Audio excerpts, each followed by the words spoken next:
Welcome to another exciting episode of Gripping Golf. I'm your host, Billy Daniels, and we're doing this virtually. Daniel is at his home, and I am at my home. Obviously, social distancing is what we have to do. So, Daniel, how are you? I'm doing good. How are you? Yeah, I'm fantastic. I haven't seen you in so long. It's good to see your face. Yep, It's yep. It's good to see been you like, as well, buddy. yeah, it's been like 2 weeks. So, Yeah, it has been 2 weeks. it's been So, too long. but we wanted to jump on because we wanted to talk to our listeners about everything that's going on, and particularly, how we can help the golfing community, right?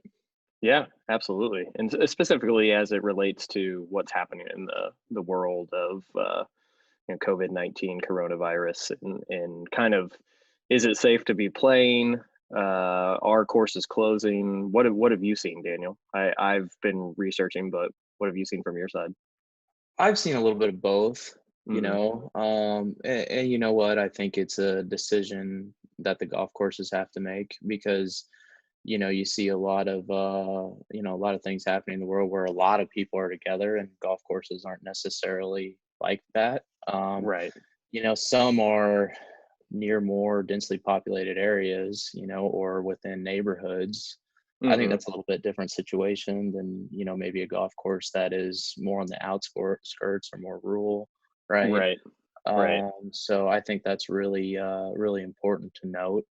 But also, I mean, you know, playing is one way you can help the golf course, but I think another way you can definitely do it, and we can talk to it a little bit more since we've worked in the golf industry for Hmm. years. But Hmm. cash flow is a huge thing for golf courses, and especially when Yeah. we get into times like this when season are coming up. We've only got maybe 7 months to really make a dent in this, Hmm. and golf gets a tag as a discretionary income type of thing, but the people that work at those places, it's not a discretionary job. It's their livelihood. Yeah. Yeah. And I think if just like the restaurant industry or any industry out there, if you have the ability to support something you love and enjoy and you can do it, I think it's something you should do. If Hmm. you feel confident in playing, that's fine. If you feel better off, supporting in a way where you can, buy rounds forward, go onto the Hmm. golf course's website, buy gift cards, buy rounds of Right. golf that you can play at a later date. Support those people that you care so much about at the golf course level that you're used to seeing on a more regular basis when you are playing, because they need to be supported, Yeah. just like anybody else out there that's having a tough go. I think those are really good points. I think specifically to future rounds, if you can prepay those and have them in your pocket to use at a later time, and or gift cards, like you're saying. Yeah. I know I haven't seen many in Kansas City courses be closing. I know there's a few out there. Yeah. I won't say their names or anything, but I think I have seen a lot of courses around the nation too, where they're doing this. They're raising the cup an inch above Yeah. the surface of the putting green, and kind of Hmm. hoping that that eliminates people from getting close and putting their hands in the same area. But I think that's an interesting idea.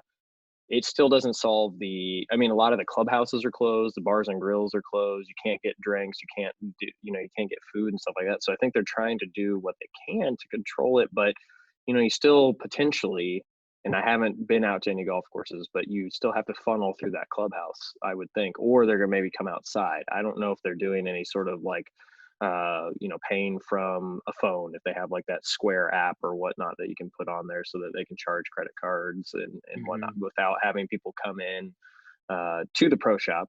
But I think it's interesting that the golfing community is kind of coming together and trying to say, we're doing everything we can to be cautious and do precautionary measures to make sure that the golf course is clean and it's a safe place. But I think it's hard. So I don't know if it solves the problem. I don't know if golf really is one of those aspects that is going to help, or is it really spreading the virus?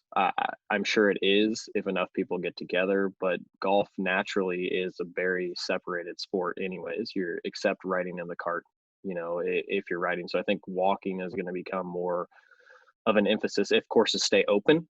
And so I just think it's interesting. So kind of crazy. I mean, I haven't put a ton of thought into this, but I think, for golf courses, they're going to have to get creative on ways to keep people coming into the pro shops or going virtual, trying to sell, merchandise. And, unfortunately, I think this is the hard thing for this industry is a lot of these golf courses aren't set up to do e-commerce online to sell products, and I think that that's going to be, hard for people because that transaction on a website, it has to be very secure.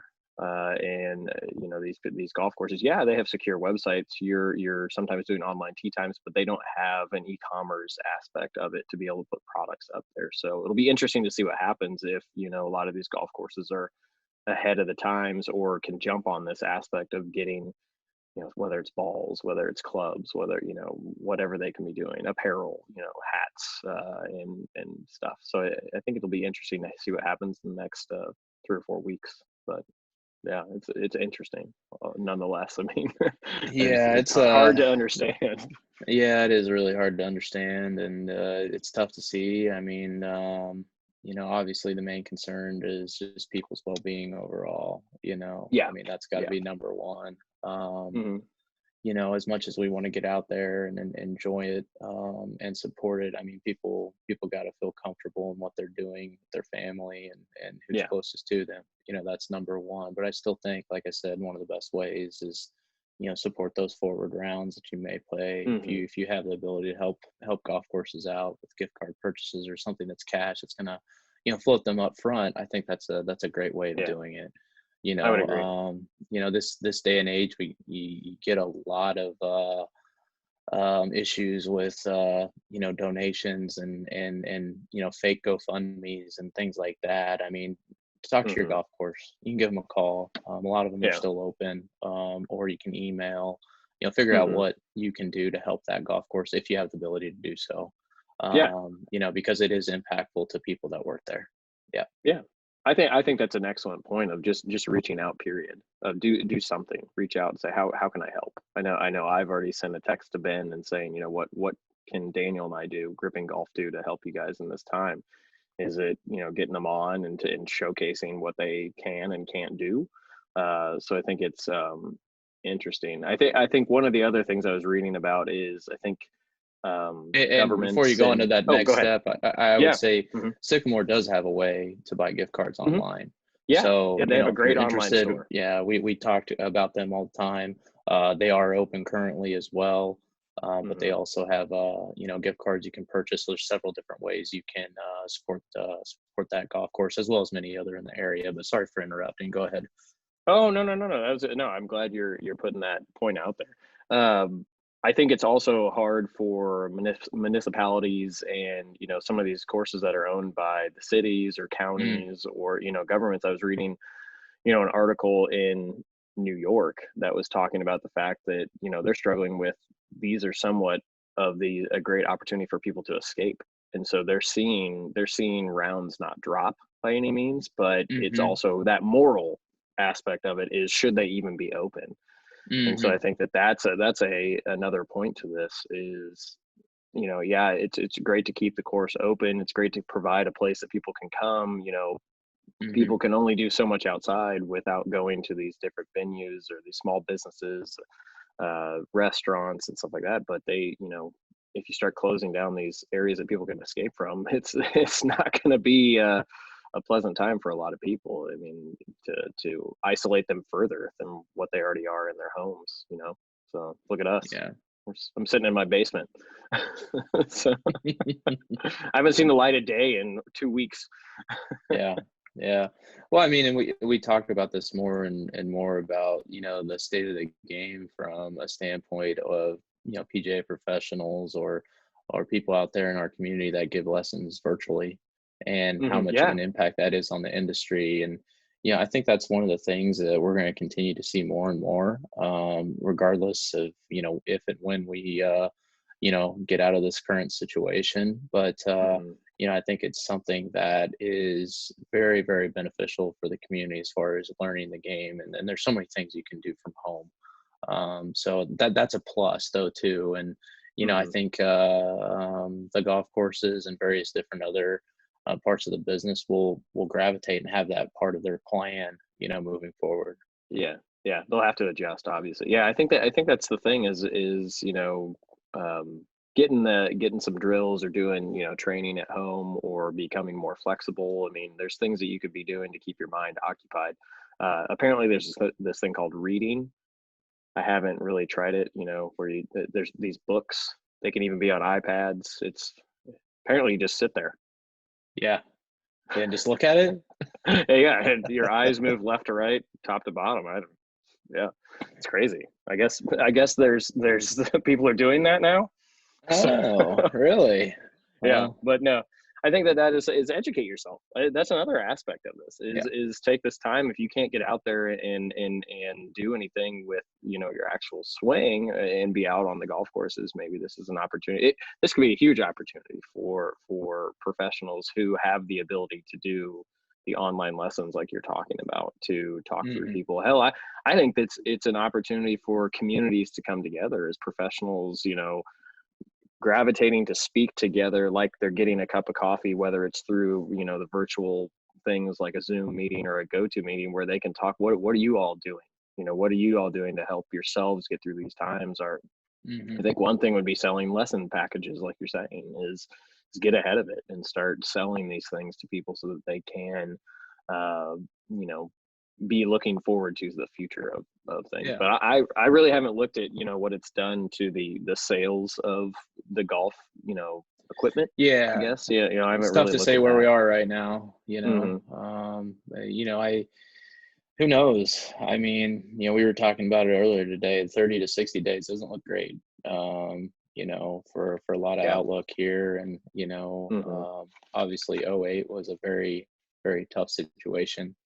Yeah. Um, A but lot of this is a golf whole. courses closed. You know. Yeah, and certainly Hmm. not something we want to see happen. And that's one of the reasons we wanted to jump on and talk today, and find Hmm. a way to communicate and say, if you do have the means and you do want to support, there's several ways to do it. It's not exclusively just about playing around the golf. If you can, you feel comfortable, that's up to Right. you, but also there's Hmm. several ways to do it. So Hmm. it's a tough situation, but the good thing about our country and our community, obviously, there's a lot of good stories that are Yeah. coming out of this, Yeah. and I think it's all. I mean, it's all the way you look at it. You have to make sure in your life you're staying positive, just like you would on a Hmm. golf course when you having a bad round, you're having a bad Yeah. shot. There's going to be times that come up in your life that you have a lot of adversity that you got to face, and Hmm. you need to make sure you overcome that and try to look at the good things in life. So there's a lot of great stories of perseverance going on right now, and I think we'll continue to see that. We'll get to eventually get through this. Yeah, I tell you, that's an excellent point. I think that was really well said, in the idea of staying positive, and I think that golfers can relate to that of mind over matter, of trying to just stay focused on getting through all these troubled times, these unprecedented times of what's going on, and the social distancing aspect of it. I think the golf industry might be eventually be lucky in the aspect of that they're probably not going to be forced to be closed down. I don't Hmm. see anything indicating that the golf courses are going to have to close. But there's probably going to be some courses that are just going to close, or they're going to unfortunately go out of business or something. They just can't sustain it, which is not good for the game. But it is what it is, and we just gotta persevere. So, what are some things you're doing at home right now? Are you doing anything to stay fresh on your game? You know? Well, I was a lucky guy here about a week or so. Yeah. As I told you, I entered in a My Golf Spy little Hmm. giveaway, and I won myself a little putt out kit. Pretty So jealous right now. thanks to the guys over at My Golf Spy, and Yeah. also thanks to the putt out crew. I'm getting ready to try it out for the first time today. Okay. And I'll see how poor of a putter I really am. so, so good training tool. I've read a lot about it. I was thinking Yeah. about getting one anyways, and I guess I was just a lucky guy on a day, and Yeah. they sent No me one. kidding. So Yeah. yeah, I never win anything like that. yeah, I I don't like. either. So I was like, Yeah. I thought for a second the email I got was spam, but then I realized it wasn't. So I was pretty happy to see that. So That was pretty cool. Yeah, when you sent me the text, I was like, "What the? No way! I never win yeah, anything. What? How come yeah. I didn't win?" But no, I'm really glad for you. Unfortunately, we can't use it together right now because that kind of sucks. Yeah, But yeah. yeah, after seeing you win it, and then everything that's happened. I'm like, man, I need to get myself one of those right now Mhm. because it's working on your game, just staying on top of it. Whether it's just gripping the clubs every once in a while, taking a little few practice swings, it's gonna help with anything. But yeah, I haven't done anything to stay on top of my game. I've just been working mainly, but trying to keep my mind fresh on the game. So some of the things that you and I have just talked about, my swing and stuff like that, is just focusing on how I can make those or accomplish those in 2020. Uh, Even if we don't get to play as much golf as we want to play. Mhm. But Yep. yeah, I think it's what are you hoping to gain other than just becoming better at putting? What are some of the things with the putt out training system, are you hoping to gain from it? Well, I mean, there's a lot of visual aspects of using that, Mm, mm, which are nice. Path, your stroke. yeah. It's very unforgiving. Hmm. If you use the Hmm. plastic piece at the very end, it kind of has a little bit of Pell's mentality to it about that 12 inches behind the hole kind of pace, Yeah. or Hmm. 12 to 18 inches, pace behind the hole.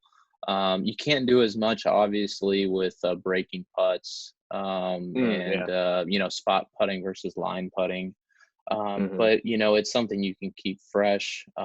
It's something that you're going to improve your accuracy on, and pace is something. Because at the very end there, if you hit it too far, you're not going to sit right up there on that plastic Yeah. piece. So Yeah. I encourage anybody to check it out. It's a nice little trainer to have, and Hmm. it's you don't have to practice everything under the sun to get better or stay Oh, fresh, and yeah. it's something that you can continually use throughout all times of the year. And yeah, I'm excited about giving it a shot.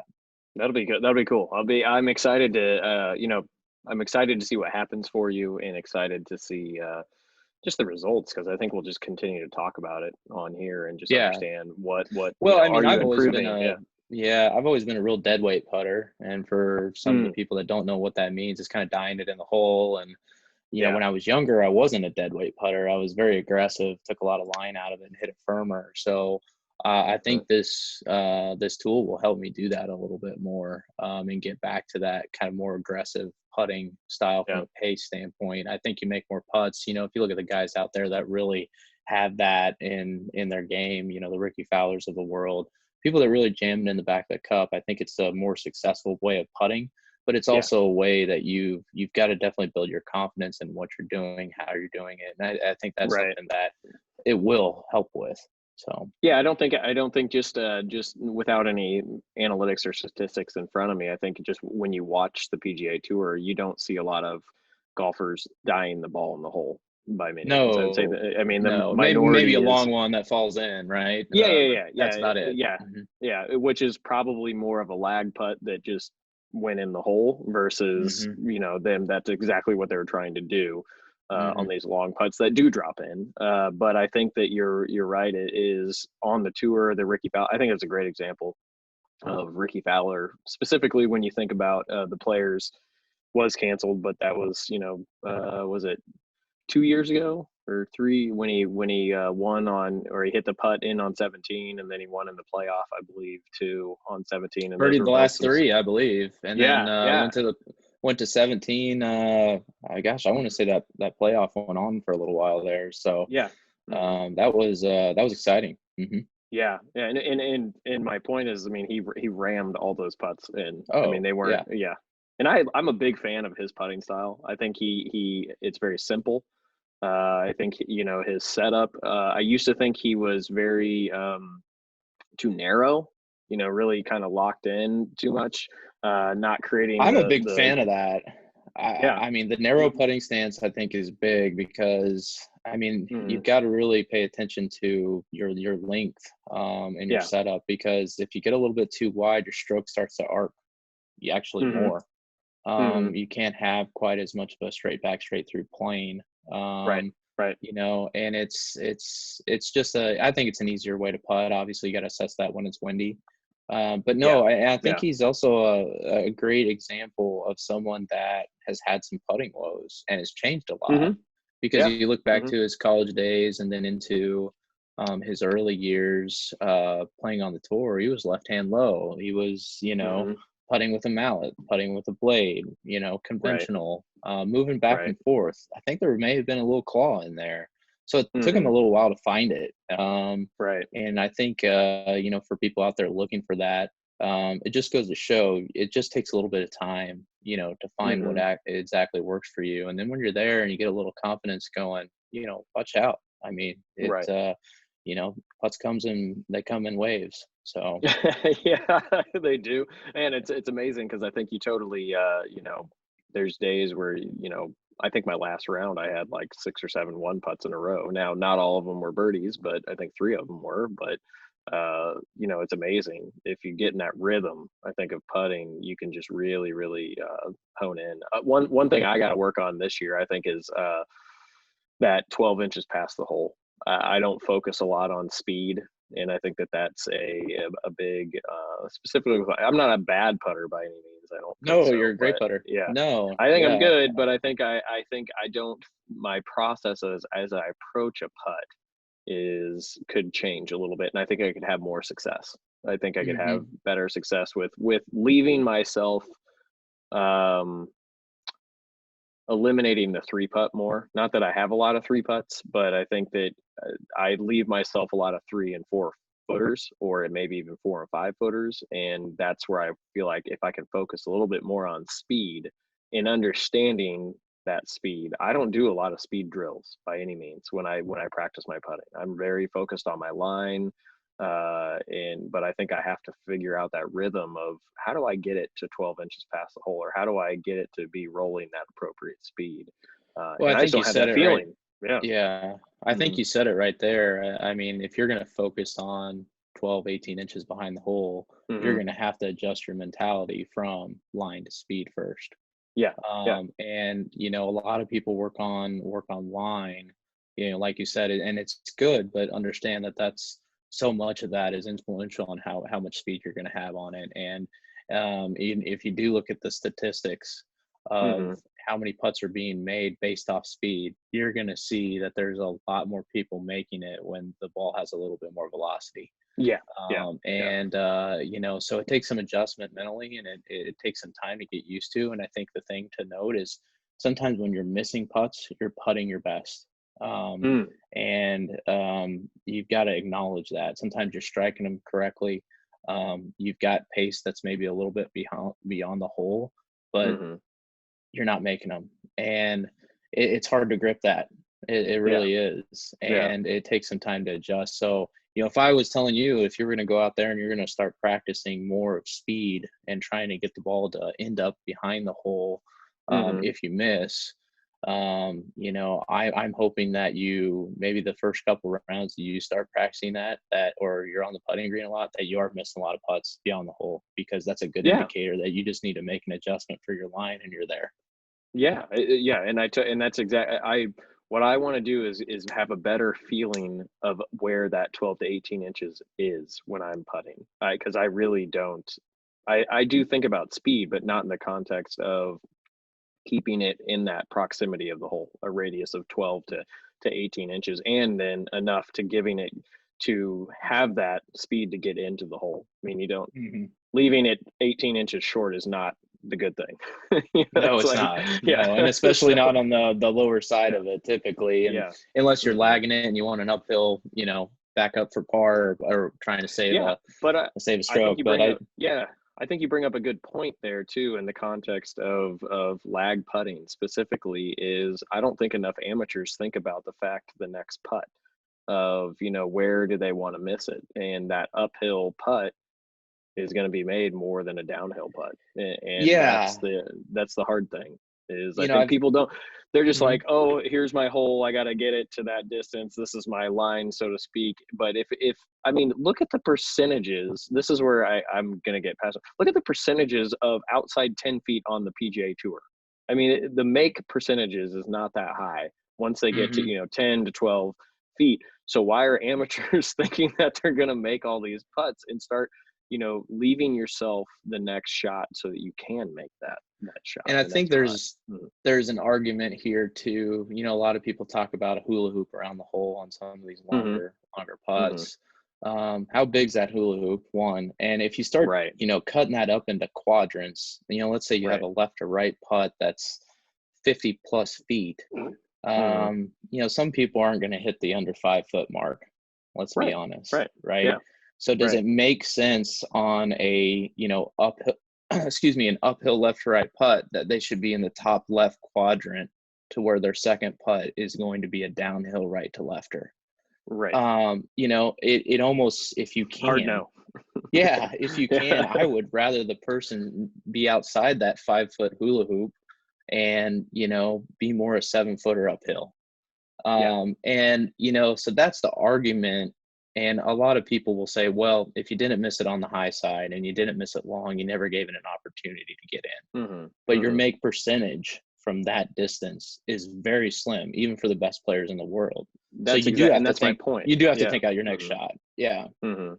And I agree with you. I think that the idea that I want to bring is you're exactly right. Is leave that 7 foot uphill putt, uh, but think about it from your line. Like I want, if it's a 50-foot putt, like you're saying, you're looking at it from, okay, this is my line to make the putt, make it right.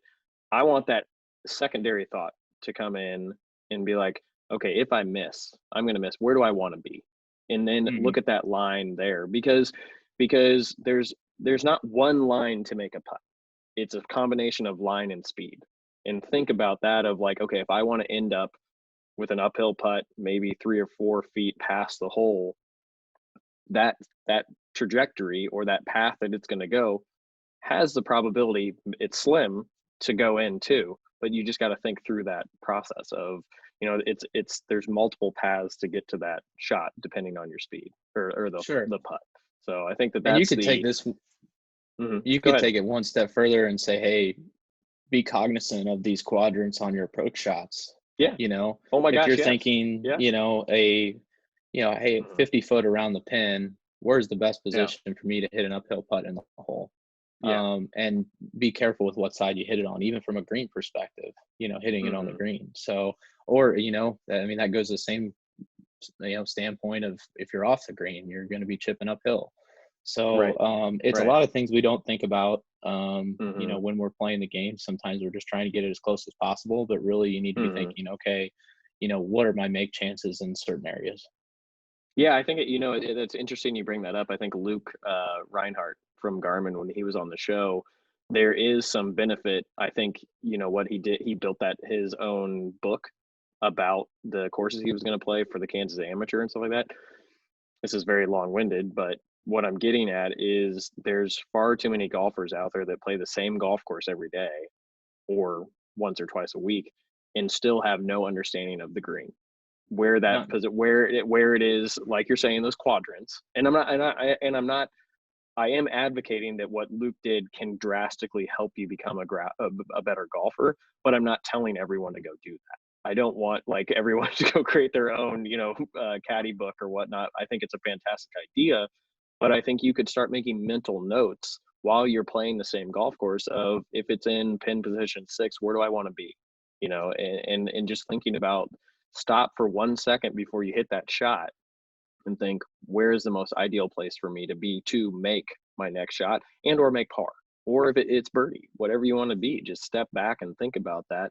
And it kind of goes back to the old adage too of just hit the center of the green. You're going to be fine. Just get it on the green, or if it's on the front side, don't go for the center of the green because you might go long. Maybe take Hmm. less club and be okay. If I end up, just off the front edge of the green, I'm okay. I can putt from that. I can chip from that, and I have my percentage to make a par from there is higher than if I blast it over the back of the green and I have the most difficult chip downhill now. Hmm. Yeah. So, Yeah. so I agree with you. I think, yeah, just knowing that you've got front, middle, back, yeah, and, trying to digest, hey, what does that front, middle, back portion of the green really look like?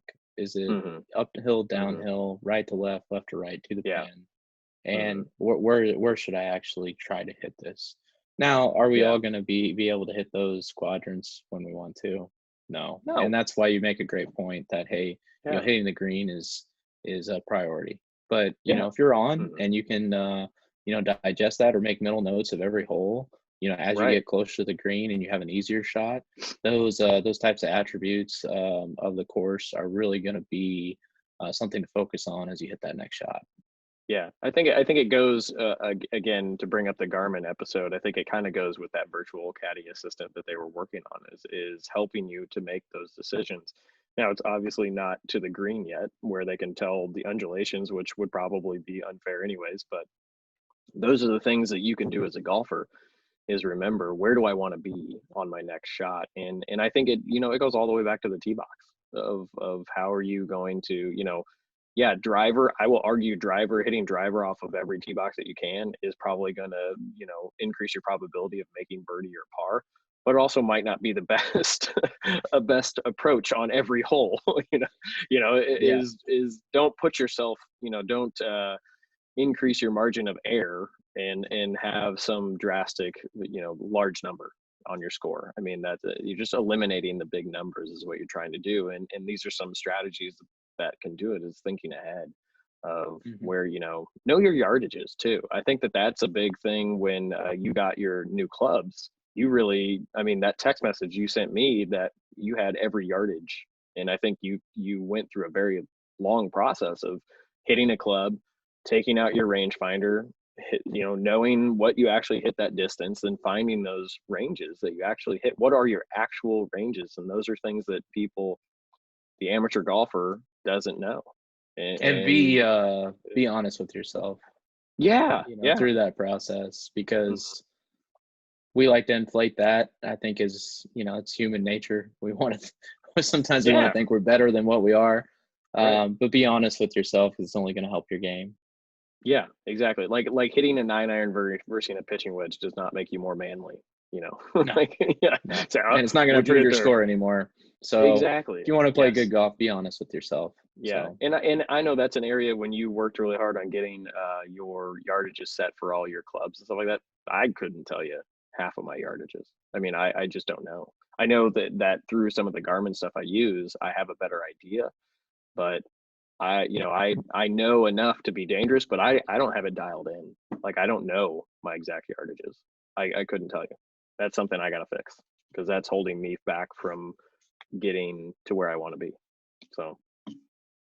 it's a big step, and it Mhm. changes a lot too. I mean, you're not No, going to hit it the same yardage all the time, no. so it's something you got to be checking regularly, Yeah. as you go through Temperature, humidity, all changes those in your things. swing, Yeah. weather, Mhm. time of Mhm. year, grass types, elevation. I mean, Mhm. we saw that at the WGC down in Mexico. I mean, that's a lot of elevation there, and guys hitting drivers 400 yards, and Yeah. people reacting to that like it's more of an equipment issue. And like, no, the ball's going a lot further here, folks. Yeah. We're talking about higher than Denver. Yeah. you They're know, playing at like 8,000 feet or something like that. yeah. I don't know what So it is, but I know it's high. So yeah, yeah. it's around Yeah. there. Yeah. So and that's an adjustment you got to make. Sometimes grass types, as far as the firmness, will play a little bit into that. Mhm. That's kind of getting a little bit, too analytical, but it certainly will affect some things here for you if you get a flyer lie versus, something that's a little tighter. Yeah. So yeah, it's ever changing, but be honest with yourself. That's the best thing you can do for your game. And I don't think it's a bad idea for a lot of people to really understand also not only what their full swing maxes are, but really try to Mhm. table it more to your 10 to 2 swing or your 3 to 9 swing. I Yeah. guess I probably said the 10 to 2 opposite, but That's 2 o'clock fine. to 10 o'clock. I Yeah. mean, those types of swings, most guys on the tour do not hit full swings with their irons, period. No. They're hitting Right. knockdowns, they're hitting control flight.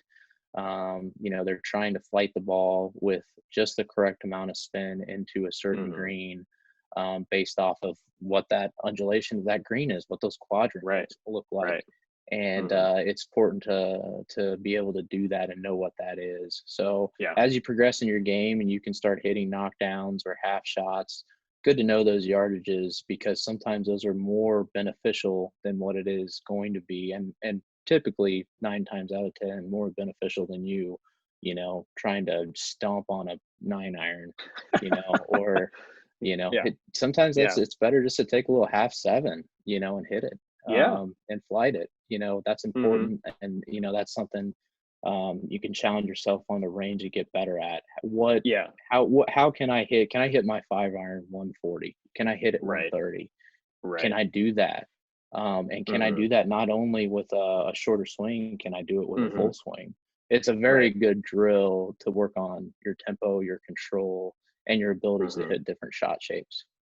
Yeah, I think that's a an excellent point. I think that the tour pros have a go-to shot that they're going to because it's repeatable. They know they can hit it where they want to hit it, and it's typically like you're saying, it's not 100%.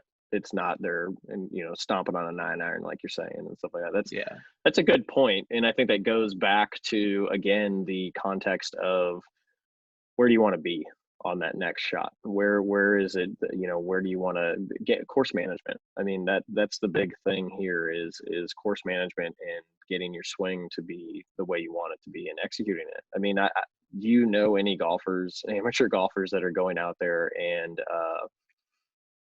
taking a large bucket and just hitting, 3/4 shots? Not really.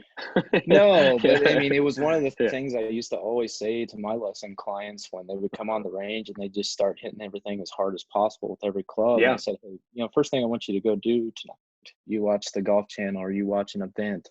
Um, do you see Tiger Woods hitting full swing iron shots? No, Hmm. you're not Yeah. going to see that. Yeah.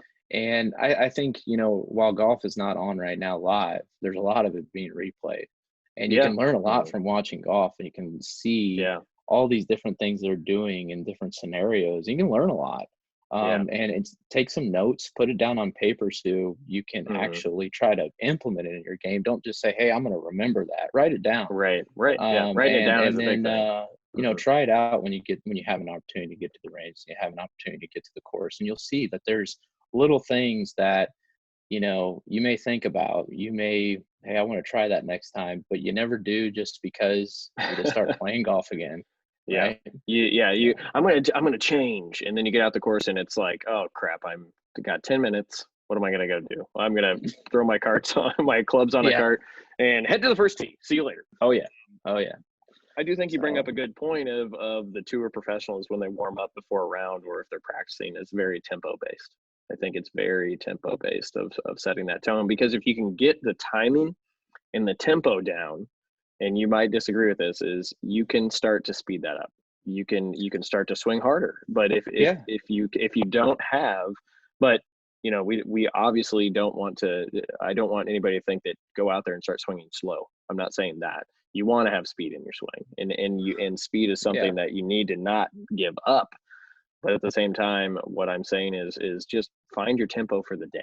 Find that, like, go and hit, start with a wedge and just like what you're saying, that 2 to 10 or whatnot swing, and just find where you're releasing the club, and then start to expand that. Start to take full swings and then start to swing a yeah. little bit harder, and but find that tempo and timing when you're And I warming think a up or great practicing.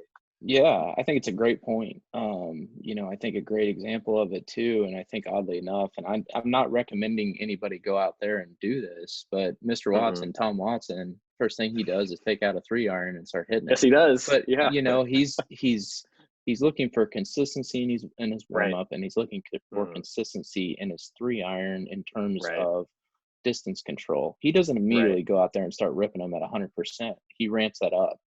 Yeah. You'll Yeah. Yeah. see Yep. him, gradually build speed with that club and utilize the same tempo.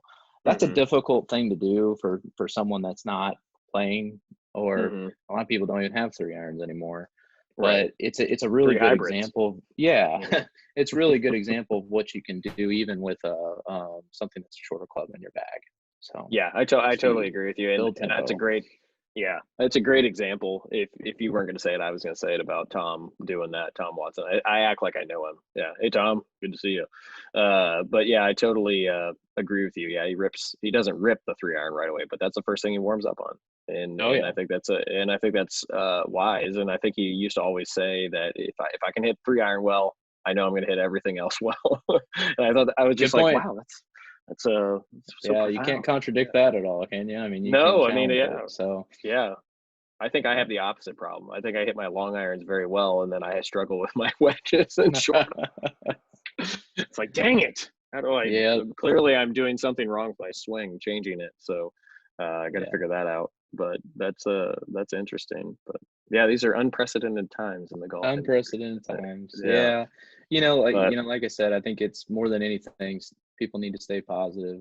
yeah, And hmm I shout out to everybody that is working hard to yeah, keep things right and helping hmm other people in anything that you do in life. I mean, especially our healthcare providers. oh my gosh, yes, There's a lot of stress there, and there's a lot of things going hmm on, and I think some people see that and others don't. But anything that you're doing in your life to make an impact on someone else, thank you for doing that. It's in yeah, our golf community or anywhere. It's a tough time for a lot of people, and giving people a little bit of positivity is something that is good for our our yeah, demeanor and good for our health, and that's why we wanted to jump on today and yeah, make sure we're talking to people and saying, hey, there's going to be a time when we're going to be able to get back out there and enjoy golf hmm physically, but there's yeah, some other things you can do right now to help people and yeah. enjoy your time here. So Be a good, yeah. I second that. That well said, and thank you for saying that. I firmly believe in everything that you just said, and yeah, the healthcare industry. It's just what they're doing. They're superheroes right now. They're fighting something that can't be stopped, and they deserve all the praise in the world of what they're doing. They're mhm. sacrificing their lives and their families for the greater good right now, and yeah, I think that's incredible. But yeah,